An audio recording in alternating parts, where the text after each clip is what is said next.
how to survive, or you can't. So when you get into a higher realm or dimension, and you're in that, you have no way to guide yourself or protect yourself or anything. And there's demons and entities. They're all real. And they live at a different level of awareness than we are at this moment. But see, I dealt with deities, and I deal with them a lot different than most people do. Because they taught me things, but nothing of planet Earth. Everybody says, well, they teach you how to what? What do people learn on planet Earth? Nothing to do with soul, the body, the astral body, or the soul body when it leaves the physical body. It's a different entity, it's a different form, and it's a different light. I mean, even reading auras. Very few people can read auras. Everybody has an aura. Oh, you want me to just stop and let you go? Oh, let me. All right. Well, all right.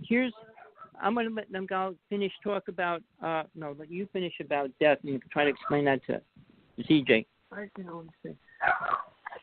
I can only say what my experience and what the Lhama's experience are, and what they say. But I realize if Tommy continues, I'm going to be I might be saying contradicting him.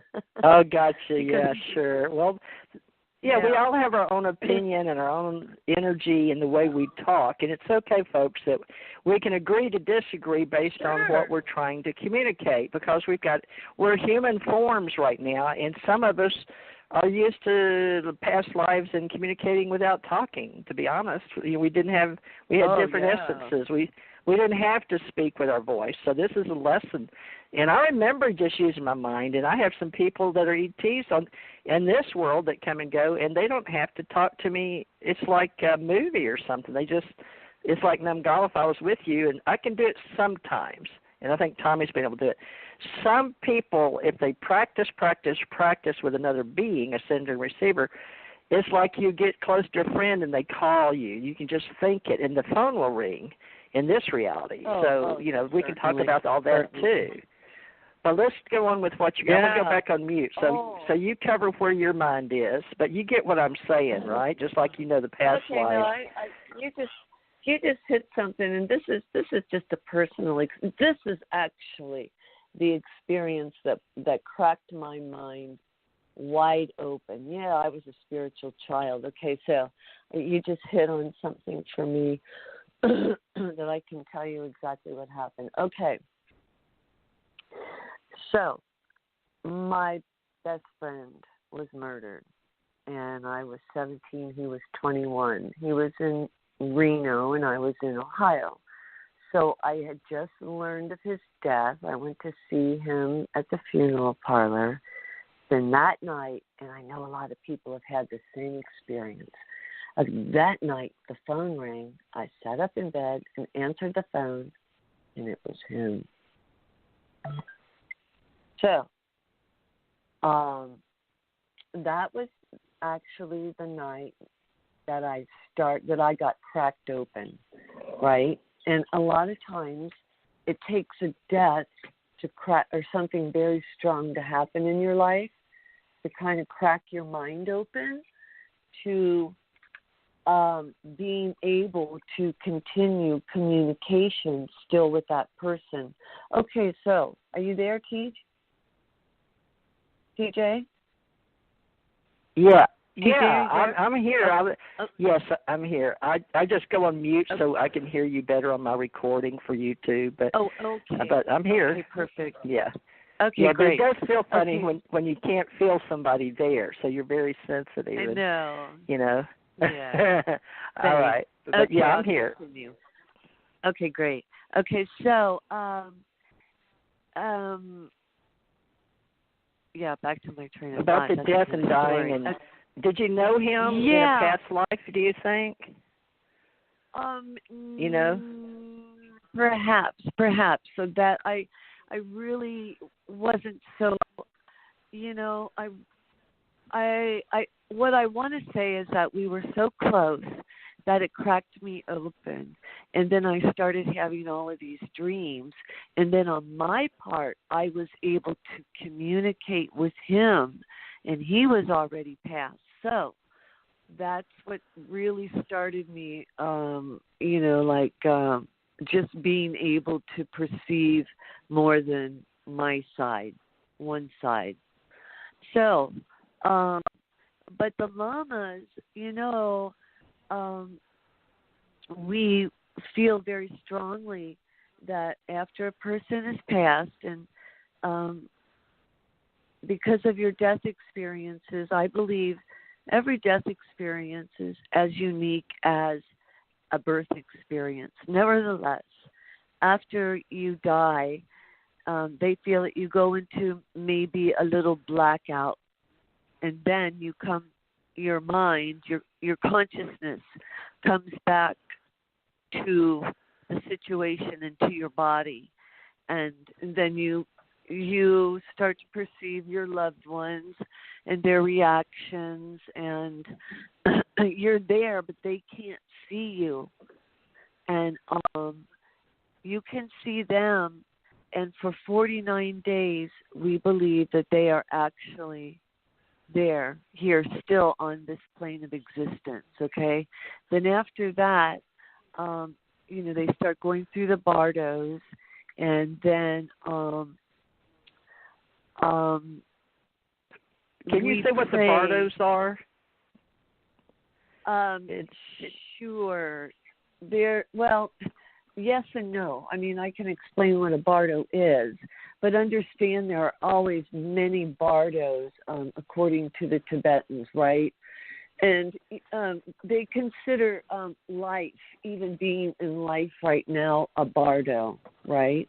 Or say you're waiting for a doctor's appointment, sitting in the waiting room is a bardo, sitting in a traffic jam is a bardo, But generally, there is the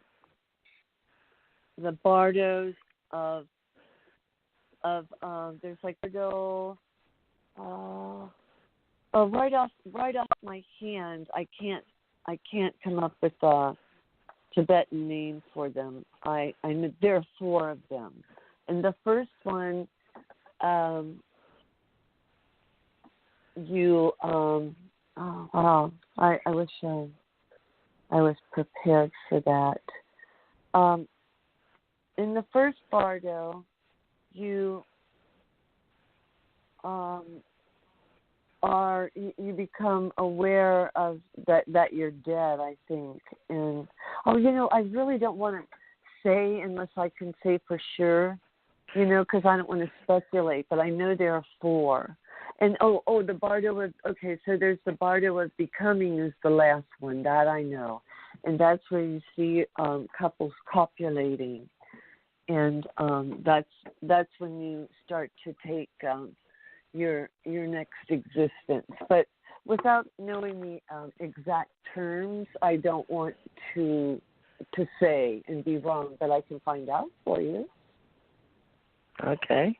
So, yeah. Whatever you can share generally then, that you do know about would be good, and that you feel comfortable sharing, because, sure. A lot of people aren't Buddhist out there, or they don't know what a bodhisattva is, or for a wheel of life, or the bardos. And you mentioned things, but, a lot of, I may know, but others may not. So we just have to decide, right? How to talk to everybody. Right. And some people may be listening that know exactly what we're talking about, So, no, it's continue, whatever you feel comfortable. Yeah, say the terms. Okay, so, there's, to my immediate, just, off of my hand, there's the bardo of, when you first die, I think that's the Sipa bardo, and then that's the bardo. Then there's the bardo of, first there's the bardo of the peaceful deities, and that's where everything will be very nice, and you'll be all happy you're dead, because you're not, hanging out in the world anymore, and your body doesn't feel pain, and you have the ability to be omniscient, and you can go anywhere at a moment's thought, and you can actually hear what the people are saying and doing. And the second one is Let's see. Which one did I just say? What did I just say, Tommy? The first. You mean the the deities. Bardos, the four wrathful Bardos? deities. Yeah, then there's the wrathful deities, and that's when the wrathful deities will come and try to scare the bejesus out of you, and make you, huddle in the corner, and according to, and this is where karma comes in when the wrathful deities come, and this is where if you are familiar with what is happening because you've studied this a little bit, they cannot bother you because you're prepared. And it's also what happens in POA. You're reading to the person's consciousness, and you keep reminding them, don't be afraid when the wrathful deities come. Have no fear, right? And then the third one is then the third one is the Bardo of becoming, and then I think the fourth one is when you're in utero again. Yeah. And then of course there are people who consciously incarnate, but they don't go through the Bardos as such. They can rest in a place called Dewa Chen. Dewa Chen is essentially the Tibetan Buddhist heaven. And it's like a city, and it's red. It's like the sunset coming up, and it's all red and orange. And the Buddha that lives there is Buddha Amitabha. And he resides over Dewa Chen and can grant you a peaceful boat to your next existence or not. He doesn't send people to lower realms, but if you have the good fortune to go there in the first place, you can achieve nirvana, which is not, like I say, again, jumping back on the wheel of life. And but I just want to point out that really and truthfully, with the Lhamas and how they can go and find tulkus, and tulkus are, Rinpoches or High Lamas that have died, and they come back intentionally. They're incarnates, okay? They're not hurled into existence. They come back intentionally, and they've actually, they've developed, and they know the mysteries that lay behind reincarnation to a precise science, so much so that they can even say before they die where they're going to be reborn and found. And so it's, it's back to what we sow, so shall we reap, from lifetime to lifetime, whatever our particular spiritual lessons are, paying back karmic debts, reaping, all the results that we've done in the past, and all the while creating the conditions for positive, future rebirths. It all has to do with our mind, our consciousness. It exists since beginningless time, and this is really awesome to think about. And it has no end. It has no end. And it's a continuous stream of awareness, changing from moment to moment. It's not to be confused with the brain. They're different. Consciousness, by definition, has no physical properties. It is not made of the fleshy organ filled with gray matter inside our heads. In the same way, that electricity is not connected to a light bulb, but it's, in the same way that electricity is connected to the light bulb, but it's not synonymous. It's like the fact that the seat of our mind is actually within our heart. It's it's somewhat